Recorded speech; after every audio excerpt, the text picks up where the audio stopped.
Hello friends, வணக்கம். இன்றைக்கி நம்ம இந்த பழம் என்ன பழம்னு தெரியுதா உங்களுக்கு? மணத்தக்காளியோட பழம். காயெல்லாம் வச்சு தான் இன்றைக்கி நம்ம வத்தப்பழம் பண்ண போகிறோம். இந்த பழம் அப்படியே சாப்பிட்லாம். வாய்ப்புண்ணுக்கு, வயிற்று புண்ணுக்கெலாம் ரொம்ப நல்லது. பசங்களுக்கெல்லாம் இது மாதிரி கொடுத்து பழகுங்க. வித்தியாசமான டேஸ்ட்டாக இருக்கும். இதை சாப்பிட்லான்னே தெரியாது பல பேருக்கு. சின்ன பசங்களுக்கு இதெல்லாம் செஞ்சு காமிச்சிங்கன்னா எடுத்து சாப்பிட்டு பாருங்கள் அப்படின்னு சொல்லி நம்ம தான் சொல்லிக் கொடுக்கணும். காய் பறிச்சுட்டு வந்தேன் தோட்டத்துலேருந்து. கிராமத்தில் இருந்தோன்னா நம்ம ஆர்கானிக்காக அப்பயே பறித்து அப்பயே நம்ம சமையல் பண்ணலாம்.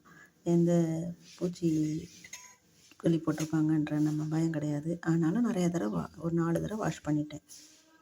ஏதாவது பூச்சி உட்காந்துருக்கும், ஏதாவது மண் இருக்கும், அதனால் வாஷ் பண்ணதுலேருந்து பழம் மட்டும் கொஞ்சம் எடுத்து வச்சுருக்கேன்.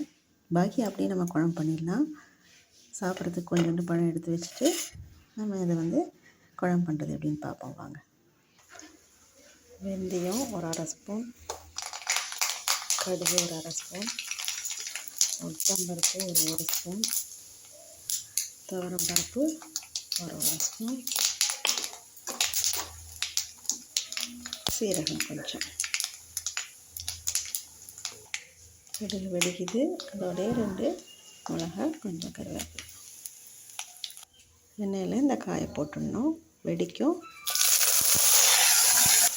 கொஞ்சம் வெடிக்கும். போட்டுட்டு கொஞ்சம் நகர்ந்துக்கோங்க. அதுக்கப்புறம் அது நல்லா நல்லா வதக்கணும்.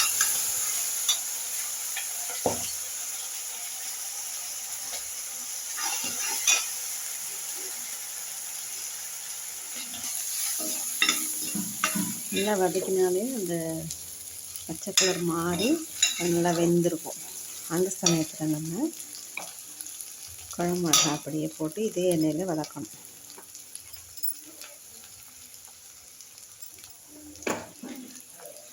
நான் ஒரு 7 பேர் 8 பேர் சாப்பிட்ற மாதிரி பண்ணுறேன். உங்களுக்கு தேவையான அளவு உங்கள் வீட்டுக்கு ஏற்ற மாதிரி போட்டுக்கோங்க.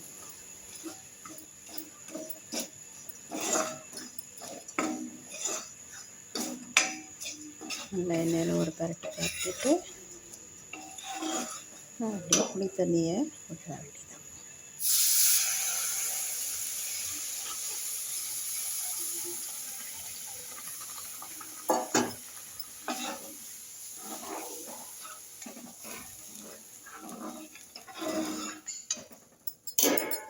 இதுக்கு தேவையான உப்பு, மஞ்சள் பொடி.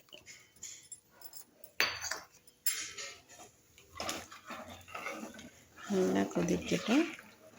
வச்சதுக்கப்புறம் பெருங்காயப்பொடி போட்டு கொஞ்சம் நல்லெண்ணெய் ஊற்றி வெல்லம் கொஞ்சோண்டு போட்டு இறக்கிடலாம். நல்லா கொதித்து எண்ணெய் மேலே வருது பாருங்கள். இந்த ஸ்டேஜில்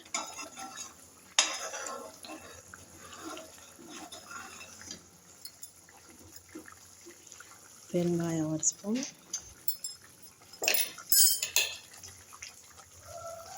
வெல்லம் 1 ஸ்பூன்,